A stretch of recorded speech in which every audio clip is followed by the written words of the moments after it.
అడుగుతున్నారు మీరు చెప్పండి సార్. ఆన్గోయింగ్ సిచ్యువేషన్స్ కొన్ని జరుగుతూ ఉన్నాయి. ఇంతకుముందు టికెట్ రేట్లు పెంపు విషయంలో మీరు అందరూ కలిసి వైఎస్ఆర్సీపీ ప్రభుత్వాన్ని కలవడం కూడా జరిగింది. సో దాని మీద ఇప్పుడు ఒక కొంత సిచ్యువేషన్ అయితే ఉంది. సో మీరు కూడా అక్కడికి వెళ్ళిన వ్యక్తిగా మీ తాలూకా స్పందన ఏంటి ఈ విషయం మీద టోటల్గా? ఫస్ట్ ఆఫ్ ఆల్ మన ఆంధ్రప్రదేశ్ ప్రభుత్వ అసెంబ్లీలో కొద్దిమంది పెద్దలు చేసిన కామెంట్స్పై మెగాస్టార్ చిరంజీవి గారు స్పందించిన విధానం ఏమవుతుందో అది సత్యం, 100% సత్యం, 100% సత్యం. అప్పుడు వైఎస్ జగన్మోహన్ రెడ్డి గారి హయాంలో ఆయన సీఎంగా ఉన్నప్పుడు, పేరు నాని గారు సినిమాటోగ్రఫీ మంత్రిగా ఉన్నప్పుడు ఇండస్ట్రీ నుంచి చిరంజీవి గారితో పాటు చాలామందిని వారు ఆహ్వానించారు. అందులో నేను కూడా ఒకరిని. చిరంజీవి గారు మాట్లాడుతూ నానుమూర్తి కూడా వచ్చాడు మాతో అన్నారు. కాబట్టి చాలామంది మీలాంటి మిత్రులు నన్ను ఈవేళ అక్కడ ఏం జరిగిందని అడుగుతున్నారు. కాబట్టి చెప్పాల్సిన బాధ్యత నాపై ఉంది. కాబట్టి నేను చెప్తున్నా, సత్యం చెప్తున్నాను మీకు. జగన్మోహన్ రెడ్డి గారి గవర్నమెంటు మా సినిమా కళాకారులు కానీ చిరంజీవి గారిని కానీ ఎవరిని కూడా అవమానించలేదు, చాలా గౌరవించారు. సత్యం. ఎందుకంటే కోవిడ్ కష్టకాలంలో సినిమా రంగం ఏమైపోద్ది అని భయోందనతో ఉన్న దశలో పరిశ్రమ పెద్దలందరూ కలిసి చిరంజీవి గారిని కలిశారు. పరిశ్రమ పెద్దగా ఆయన భావించి, ఆయన గౌరవించి నన్ను ఆహ్వానించారు. చిరంజీవి గారు స్వయంగా నాకు ఫోన్ చేశారు కూడా. అదే సంస్కారం. అప్పుడు నేను ఢిల్లీలో ఉన్నా. నారాయణమూర్తి ఇండస్ట్రీ క్లిష్ట పరిస్థితిలో ఉంది. భారీ చిత్రాలతో పాటు సగటు సినిమా తీసిన ఇలాంటి వాడు అందరూ కూడా రావాలి, మీ ఒపీనియన్స్ చెప్పాలి, మనందరం ప్రభుత్వాన్ని కలవాలి, ప్రభుత్వం నుంచి మనకి ఏ సహాయ శాఖలు వస్తాయో మనం స్వీకరించాలి, మనం విన్నవించాలి అని చిరంజీవి గారు చెప్పడం, అందరూ మీట్ అవ్వడం చిరంజీవి గారి ఇంట్లోనే ఇది జరిగింది. అప్పుడు అనేక మంది వారి యొక్క అభిప్రాయం చెప్పారు. ఆయన్ని తీసుకొని మన సీఎం గారికి వెళ్తూ నేను చెప్పారు. వారు సీఎం గారితో మాట్లాడారు స్వయంగా. అలాగే నేను కూడా పేరు నాని గారిని వెళ్ళి విజ్ఞప్తి చేశాను పందర్లో. అలా చాలామంది విజ్ఞప్తి చేశారు. ముఖ్యంగా చిరంజీవి గారు తీసుకున్న రోలు salute, whole hearted I'm telling. పరిశ్రమ పెద్దగా వాట్ ది బెస్ట్ రోల్ ఈ ప్లేడ్ దట్ డే. ఆయన ఎవరు అవమానించాల, చాలా గౌరవించారు. మమ్మల్ని ఎవరు అవమానించాల, చాలా గౌరవించారు. మేమందరం అక్కడికి వెళ్ళాం, సమస్యలను చెప్పాం. సీఎం జగన్మోహన్ రెడ్డి గారు సానుకూలంగా స్పందించారు. పేరు నాని గారితో మాట్లాడి ఏం కావాలో మొత్తం తీసుకోండి, అన్నీ మనం చేద్దాం అని కూడా చెప్పారు. ఇది జరిగిన సత్యం అండి, ఇది జరిగిన సత్యం. ఓకే, ఆ సమస్యలు ఇంకా ఉన్నాయి. Still it's going on. ఆయన ప్రభుత్వం ఇప్పుడు లేదు. ఇప్పుడు మన చంద్రబాబు నాయుడు గారి గవర్నమెంట్ వచ్చింది. కాబట్టి ఈ గవర్నమెంట్లో ఆనాడు ఎక్కడ ప్రియాంబుల్, గత గవర్నమెంట్లో ఏ ప్రియాంబుల్ ఉందో, ఏ ప్రజలకి ఏ సమస్యలు ఉన్నాయో, ఏ ఇండస్ట్రీకి, సినిమా ఇండస్ట్రీ, ఎనీథింగ్ ఎల్స్, వాళ్ళకి ఏ సమస్యలు ఉన్నాయో అకార్డింగ్ టు ప్రియాంబుల్ గత ప్రభుత్వంలో ప్రజలు విన్నవించుకున్న విన్నపాలు ఏమైతే ఉన్నాయో ఆ విన్నపాలని ఇప్పుడు, ఆ సమస్యలు ఇప్పుడున్న ప్రభుత్వం చంద్రబాబు నాయుడు హయాంలో నెరవేర్చాలని, దానికి సినిమాటోగ్రఫీ మంత్రి గారు దుర్గేష్ గారు సహకరించాలని, మన తెలుగు ఇండస్ట్రీ నుంచి వెళ్ళి ఇవాళ డిప్యూటీ సీఎంగా ఉన్న పవన్ కళ్యాణ్ గారు చొరవ తీసుకోవాలని నేను విజ్ఞప్తి చేస్తూ మా సమస్యల్ని, మన పరిశ్రమ సమస్యల్ని క్లియర్ చేయాల్సిందిగా మనస్ఫూర్తిగా వారిని కోరుకుంటున్నా. Thanks a lot. Sir, Balakrishna గారు ఎవడు అడగలేదు అని చెప్పడం అనేది వారు తెలిసింది వారు చెప్పారు. అది కరెక్ట్ కాదు. చిరంజీవి గారితో పాటు మేము చాలామంది వెళ్ళాం, అది అందరికీ తెలుసు. కాబట్టి ఆనాడు ఏమైతే అక్కడ సీఎం గారితో మాట్లాడుకున్నామో, ఏం చర్చలు జరిగాయో అవన్నీ కూడా మీకు media is the most powerful media, right? మీడియాలో చూడండి మీరు ఏముంది జరిగిందో, దట్ ఈస్ సత్యం, అది చూడండి. సో బాలకృష్ణ గారు తెలిసి ఉండొచ్చు, తెలియపోవచ్చు అని చెప్పారు. సో నేను బాలకృష్ణ గారి గురించి మాట్లాడదలుచుకోవాలా.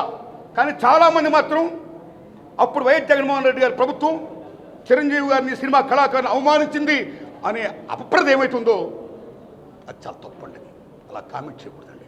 No body have no right to assassinate other characters. సత్యం ఇంపార్టెంట్, ట్రూత్ ఇస్ ఇంపార్టెంట్. ఆ ట్రూత్ అప్పుడు ఏ కెమెరా అయితే షూట్ చేసావో అది చూడండి, అది తెలుసుకోండి, జనం చెప్పండి. That's all. సినిమా టికెట్లు పదే పెంచడం రేట్లు ఎంతవరకు కరెక్ట్ సార్? షోలు ఇలా ఎస్, సిన్స్ బిగినింగ్ పరిశ్రమలో ఒక సగటు నిర్మాతగా, దర్శకుడిగా, నటుడిగా అన్నిటిని మించి ఒక ప్రేక్షకుడిగా మొదటి నుంచి నేను గారి చాలామంది ప్రదక్షామం కూడా అనేక మంది సినిమా టికెట్ల రేట్లు పెంచొద్దు పెంచొద్దు పెంచొద్దు, సామాన్య ప్రజలపై భారం మోయొద్దు మోపొద్దు అని ఎంతోమంది విజ్ఞప్తి చేస్తాం, చాలామంది విజ్ఞప్తి చేస్తారు, కొంతమంది కోర్టు కూడా వెళ్తున్నారు. భారతదేశంలో సామాన్యుడు కూడా వినోదం మంచిది కేవలం సినిమా. మహాతల్లి సినిమా సామాన్యుడు కూడా వినోదం మంచిది. అలాంటి వినోదాన్ని కాస్ట్లిమెంట్ చేయొద్దు అని మేము అందరూ విజ్ఞప్తి చేస్తాం, చాలామంది విజ్ఞప్తి చేస్తారు, కోర్టు కూడా వెళ్తున్నారు. ఆ రోజుల్లో కేసీఆర్ గారు సీఎం గారు ఉన్నప్పుడు టికెట్ రేటు పెంచిపోతుంటే మాలాటోళ్ళందరూ విజ్ఞప్తి చేశాం. మా విజ్ఞప్తిని మన్నించి కేసీఆర్ గారు అప్పుడు టికెట్ రేటు పెంచలా. కానీ తర్వాత అదే గవర్నమెంట్లో కొద్దిమంది వెళ్ళి ప్రొడక్షన్ కాస్ట్ ఎక్కువైపోతుందండి, టికెట్ రేట్స్ కన్నా పెంచకపోతే మేము కోరుకోవడం కష్టం అని కొన్ని విజ్ఞప్తి చేయడం వల్ల మళ్ళీ అగైన్ టికెట్ రేట్లు పెంచారు. అప్పుడున్న గవర్నమెంట్ కూడా పెంచారు.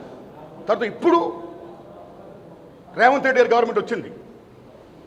రేవంత్ రెడ్డి గారి గవర్నమెంట్ వచ్చిన తర్వాత అగైన్ ఈ టికెట్ రేట్ పెంచడం అనేది స్టిల్ గోయింగ్ ఆన్. ఇది కరెక్ట్ కాదు. ఎందుకంటే టిక్కెట్ల రేట్లు పెంచేది కేవలం హీరో అభిమానుల కోసం, ఆ ఒత్తిడిని తట్టుకోలేక ఒత్తిడిని తగ్గించడం కోసం, కాస్ట్ని పెంచుకోవడం కోసం, కానీ రీకాల్కులేట్ చేసుకోవడం కోసం పెంచుతూనే ఉంటున్నారు. హీరో అభిమానులు కూడా తల్లిదండ్రులు ఉంటారు, హీరో అభిమానులు కూడా పేదవాళ్ళు ఉంటారు. ఒక్కొక్క టికెట్ 1000 రూపాయలు అయితే ఎలా కొంటారు టికెట్లు? ఎక్కడ అప్పుసప్పులు చేస్తారు? ఏమేమిపోతాడు ప్రేక్షకుడు? ఎంత భారం మోపుతున్నారు? అది కరెక్ట్ కాదు. ఈవేళ మళ్ళీ చెప్తున్నాను మిత్రులారా, మీరు నమ్మండి, మన తెలుగు చలనచిత్ర పరిశ్రమలో ఫస్ట్ లవ్ తీశారు. That is the biggest hit in India in Telugu. ఆ సినిమాకి 5 years పట్టింది శంకర్ రెడ్డి గారి నిర్మాతానికి. నేను 5 years తీశాను, ఎన్నో కోట్లు అప్పు చేశాను, ఖర్చు పెట్టాను, నా సినిమా రిలీజ్ చేస్తున్నాను, టికెట్ పెంచండి అని ఏనాడు ఆయన ప్రభుత్వం అడగలా శంకర్ రెడ్డి గారు. అదే లవ్ కుశ సూపర్ డూపర్ హిట్ అయింది. మీరు నమ్మండి, 5-6 సంవత్సరాలు కంటిన్యూగా ఆడింది. పళ్ళతో లాభాలు వచ్చాయి ఇన్ తెలుగు. లవ్ కుశ, టేక్ హిందీ, మొగలాయాజం, షోలే. మొగలాయాజం ఆసిఫ్ గారు తీశారు, 9 ఏళ్ళు పట్టింది. బోలెని కోట్లు ఖర్చు పెట్టాడు ఆయన. నాకు 9 ఏళ్ళు పట్టింది, చాలా కోట్లు ఖర్చు పెట్టాను, నా సినిమా రిలీజ్ చేస్తున్నాను, నాకు టికెట్లను పెంచండి అని ఆసిఫ్ గారు ఏనాడు కూడా ప్రభుత్వం అడగలా. ఆ సినిమా సూపర్ డూపర్ హిట్ అయింది. ట్రక్కులో లాభాలు వచ్చాయి in Hindi. Take Sholay, GP SIP గారి సినిమా ది గ్రేటెస్ట్ హిట్. ఇన్ని కోట్లు పెట్టాం, టికెట్ పెంచండి అని జీపీ సిప్ గారు అడగలా. ట్రక్కులో లాభాలు వచ్చాయి, సినిమా బ్రహ్మాండం డబ్బులు వస్తాయి. That's all. You come to English, there is Ben-Hur, there is 10 commandments. Cecil B DeMille చేసిన 10 commandments కానీ, బెనహార్లు కానీ, టాటా నెక్స్ట్ హీరో బోలెని కోట్లు ఖర్చు పోయి. కానీ ఏనాడు ఆ నిర్మాతలు మాకు ఇన్ని కోట్లు ఖర్చు పోయి, మాకు డబ్బులు పెంచండి, టికెట్ రేటు పెంచండి అని ప్రభుత్వం అడగలా. ఆ సినిమాని ప్రేక్షకులు బ్రహ్మరథం పట్టారు, ఆడించారు. మీరు నమ్మండి, గూడ్సుల్లో లాభాలు వచ్చేయాలకి. సినిమా బాగుంటే డబ్బులు వస్తాయండి. ఈ రకంగా టికెట్ రేట్లు పెంచుకుంటూ సామాన్యుడిపై భారం మోపడం అనేది పరమ దారుణం దర్శాలు. నేను ఒకటే కోరుతున్నా రేవంత్ రెడ్డి గారిని, అయ్యా రేవంత్ రెడ్డి గారు, మీరు అసెంబ్లీలో మాట్లాడుతూ అసెంబ్లీ సాక్షిగా నా హయాంలో టికెట్ రేట్లు పెంచను, మిడ్ నైట్ షోలు వేయనన్నారు మీరు. టికెట్ రేట్లు పెంచను, మిడ్ నైట్ షోలు వేయనన్నారు మీరు. మేమందరం ఆనందించాం, అశద్వానంతో క్యాప్ కొట్టాం. కానీ రేవంత్ రెడ్డి గారు, కానీ ఈవేళ మీ గవర్నమెంట్లో ఏం జరుగుతున్నాయి? గత గవర్నమెంట్ మీ గవర్నమెంట్ కూడా ఎవరైతే వచ్చి వాళ్ళు నష్టాలు చెప్పుకుంటున్నారో, మాకు ఇంత ఖర్చు అయిపోయింది, టికెట్ రేటు పెంచకపోతే మాకు గతి లేదు అని అంటున్నారో, మీరు వెంటనే ఇమ్మీడియట్గా వాళ్ళందరికీ టికెట్ రేటు పెంచుకోమని మీరు జీవో పాస్ చేస్తున్నారు. ఇక్కడ మీరే కాదు, అక్కడ ఆంధ్రప్రదేశ్ గవర్నమెంట్ కూడా, 2 రాష్ట్ర ప్రభుత్వాలు ఇలా టికెట్ రేటు పెంచడం అనేది దారుణం. మీరు ప్రజలను మన్నించండి, సగటు ప్రేక్షకులను మన్నించండి. మీ డిమాండ్ ఫ్రమ్ ద పీపుల్, వాళ్ళని మన్నించండి. డబ్బులు అయిపోతే మన మిగతా సినిమాలు ఎక్కడ చూస్తారు వాళ్ళు? అప్పు సప్పు చేస్తే ఇంత డబ్బు పెడేసి చూస్తే మిగతా సినిమాలు ఎక్కడ చూస్తారు వాళ్ళు? తర్వాత చూద్దాంలే, మనం ఓటీటీ చూద్దాంలో ఎక్కడ చూద్దాం ఉంటారు. మిగతా సినిమాలు చాలా డ్యామేజ్ అయిపోతుంది.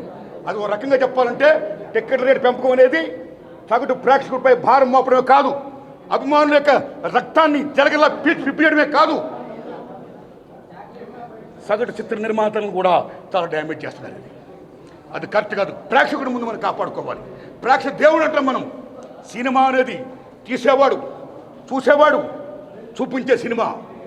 అందుకే సినిమా ఇండస్ట్రీ పరిశ్రమ నిర్మాతతో పాటు దర్శకులతో పాటు 24 క్రాఫ్ట్స్తో పాటు వాళ్ళు ఎంత ఇంపార్టెంటో, ప్రేక్షక దేవుళ్ళు ఎంత ఇంపార్టెంటో, వాళ్ళిద్దరికి మధ్య సంధానకర్తగా ఉండే సినిమా థియేటర్లు అంటే దేవాలయాలు. అది అంత ఇంపార్టెంట్. కాబట్టి ఈ సినిమా ఇండస్ట్రీ మనుగడ సాగించాలంటే, అందరం బాగుండాలంటే దయించి రేవంత్ రెడ్డి గారు, చంద్రబాబు నాయుడు గారు దయించి టికెట్ రేట్ పెంచకండి సార్. మీకు హంబుల్ రిక్వెస్ట్ చేస్తున్నా, దండం పెడుతున్నా. సగటు ప్రేక్షకులు మీరు గౌరవించండి sir. You must respect the people. My whole heartedly I'm requesting you. Please please. Thank you. మన తెలంగాణ రాష్ట్ర ముఖ్యమంత్రి శ్రీ రేవంత్ రెడ్డి గారిని, మన ఆంధ్రప్రదేశ్ ముఖ్యమంత్రి శ్రీ చంద్రబాబు నాయుడు గారిని నేను విజ్ఞప్తి చేస్తున్నాను. అయ్యా, మా సినిమా ఇండస్ట్రీలో చాలామంది ప్రముఖులు వారి సమస్య చెప్పుకోవడం కోసం మీరు పిలుస్తున్నారు, వారు చెప్తున్నారు. What the best service you are doing. ధన్యవాదం. ఇండస్ట్రీ డెవలప్మెంట్ కోసం వాట్ ది బెస్ట్ కాంట్రిబ్యూషన్ మేము చేస్తామని చెప్తున్నారు. ధన్యవాదం. The same time my humble request, దయించి వారినే కాదు, ఫిల్మ్ ఇండస్ట్రీకి ప్రాతినిధ్యం వహిస్తున్నటువంటి ప్రొడ్యూసర్ కౌన్సిల్ వారిని, ఫిల్మ్ ఛాంబర్ వారిని, సేమ్ టైం సగటు నిర్మాతలను కూడా మీరు ఆహ్వానించండి. వాళ్ళ సమస్యలు తెలుసుకోండి. ఎన్నో సమస్యలు దే ఆర్ ఫేసింగ్. చాలా సినిమాలు థియేటర్ దొరకట్లా. ఎన్ని సంవత్సరాలు బట్టో అనేక గవర్నమెంట్ విజ్ఞప్తి చేస్తున్నాం. సగటు సినిమాకి థియేటర్ మీరు ప్రొవైడ్ చేయండి అని. ఇంతవరకు డిమాండ్ నెరవేరలా. ఆ ఒక్క డిమాండ్ కాదు, అనేక డిమాండ్ నెరవేరలా. కాబట్టి దయించి వీళ్ళని కూడా పిలవండి. ప్రొడ్యూసర్ కౌన్సిల్ని, ఫిల్మ్ ఛాంబర్ని, సగటు నిర్మాతలు పిలండి. వాళ్ళ సమస్యలు తెలుసుకోండి. వాళ్ళు కూడా the best contribution, the best service, the best help, the best cooperation దాన్ని చేయండి. ఇది నా విజ్ఞప్తి. సేమ్ టైం రేవంత్ రెడ్డి గారు అసెంబ్లీ సాక్షిగా నేను టికెట్ రేట్ పెంచను నా ప్రభుత్వ హయాంలో, ఈ సేమ్ టైం మిడ్ నైట్ షోలు ఉండవు అని బ్రహ్మాండంగా అసెంబ్లీలో చెప్పారు. మీరు సెల్యూట్. ఈ ప్రజాస్వామ్యంలో అసెంబ్లీ అంటే దేవాలయం. మీ నాయకులు ది రిప్రజెంట్ ఆఫ్ గాడ్, దేవుని ప్రతినిధులు మీరు, టు సర్వ్ ద పీపుల్. కాబట్టి అలాంటి అసెంబ్లీ దేవాలయంలో మీరు ఏం మాట ఇచ్చారో ఆ ఆడిన మాట తప్పకుండా ప్రేక్షకుల్ని, సగటు నిర్మాతని, టోటల్ ఇండస్ట్రీని, మొత్తం పరిశ్రమ మనుగడ్ని కాపాడవలసిందిగా, ఇంకా టికెట్ రేటు పెంచకుండా, ఈ మిడ్ నైట్ షో లేకుండా మీరు చేయాల్సిందిగా హృదయపూర్వకంగా తమరిని, సీఎం చంద్రబాబు నాయుడు గారిని నేను మరీ విజ్ఞప్తి చేస్తున్నాను. Please honour the people. నమస్తే.